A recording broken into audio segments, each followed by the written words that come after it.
I used to always write about 1992, when a Soto saint stormed through the church uninvited and slammed his hand down on the pulpit at poet Donald Wood's funeral, shouting Donald Woods was a proud black gay man who did not die of heart failure. He died of AIDS. If you agree with me, stand up.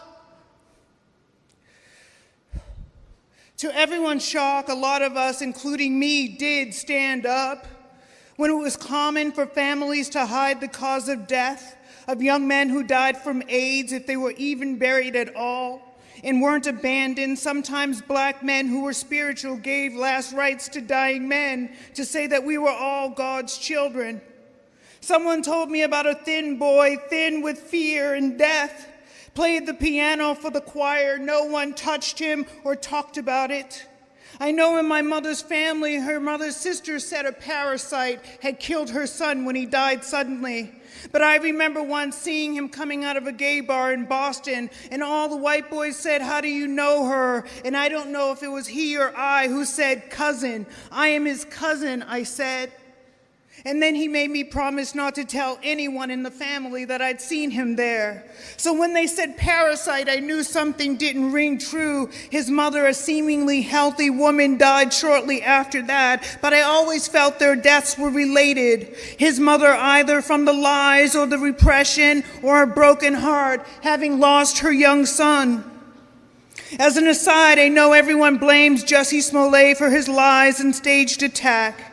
But it makes me think there was something very toxic going on, that he didn't feel he could talk to someone, either that or he was covering up an addiction or a hookup. But nonetheless, Asado standing up at Donald's funeral and telling the truth goes down in history as one of the bravest moments I'd ever witnessed. Either that or Audre Lorde spreading open the arms of her dashiki, the bravest woman that we'd all witnessed, telling a crowded room of followers, "I began on this journey as a coward." That or seeing a friend at the height of the AIDS era at a bar covered in purple welts refusing to hide, going out in public. That or Donald Woods being feeble, barely able to walk, accepting an award as director of AIDS films, or an ex-lover on a beach taking off her top and refusing to hide her mastectomy scar, or when Denitra Vance performed at the public theater and danced naked, revealing her mastectomy scars, and Audre Lorde refusing to wear a prosthesis. When Zach Mokai, the black actor from Atul Fugard's play Master Harold and the Boys, the first piece of theater I ever saw, a Broadway play that a cousin took me to, said to his white master, "Have you ever seen a black man's ass?" And he pulled down his pants and revealed himself to the audience. I was 16 years old. Or that, or seeing my mother beaten religiously and still going out to work as if it hadn't happened at all. Or even me surviving so many tests, incredible tests. Once when I was doubting my strength to a doctor and he looked at me incredulously and said, "You are strong." Another who looked at me and he saw my suffering and he asked, "Isn't there anyone there for you?" And another said, "You deserve to be taken care of." Today, once more, I am nursing my broken heart caused by someone who betrayed and was not honest. That and attending an event and asking white people to give up their seats to blacks who couldn't sit down, and seeing social justice in action. Yes, I often think of Asado for the important place he resides in my history. But today I am examining his tactics, pulling the tools off the shelf, dusting off the weaponry in an exhibit, because today I need to use what he taught me. Today I feel that puff of rage, that continuous assault, and I want to stand up and I want to testify, though I haven't been asked. I want to interrupt, I want to disrupt all the proceedings. I see all the places black lesbians have been erased and silenced, like looking down at a manuscript and seeing that they asked a young white woman to write about black queer history when it's been my area of expertise forever. or only attributing 80s and 90s AIDS activism to ACT UP. And I want the point of outrage now not to only be the historicizing of AIDS, but the fact that women and Black lesbians have been erased from the dialogue.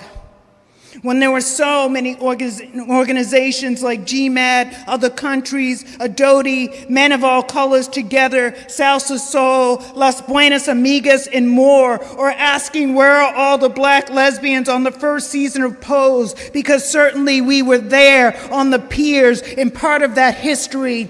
And why are white men constantly at the helm to tell our stories? And why don't white queers recognize this, that, and seeing a panel after panel being organized on history and art and all things important to the world, and no one thinking or noticing it might be important to have a Black lesbian present, just like some people are kicking Storm May out of the Stonewall narrative. And what about those people who weren't on the streets but in jobs fighting the system, the dykes and the queers and the trans people, meeting each other and forming community and connections and family and love, just like in South Africa where they prevented intermingling, but ways were found. And each time we touched or loved or found each other in darkness and light, it was resistance. Every time we told each other, you're beautiful, you're not wrong, it was resistance. When we stood up to parents and the families and the courts that shunned us, it was resistance. When we wore what we really wanted to wear, it was resistance. When we yelled at the doctors and the drug professionals, it was resistance. And let's be clear, every war is fought on our bodies, and every time we write and we read poems, it is resistance. And every time some queer kid stays alive because they saw us and they read us and they discovered the archive, we have won. And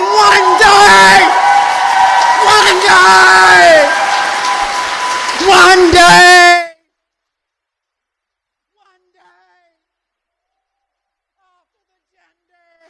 and the racial and the sexual orientation wars are over in America, there will be a new generation, just like in South Africa, called the Born Free.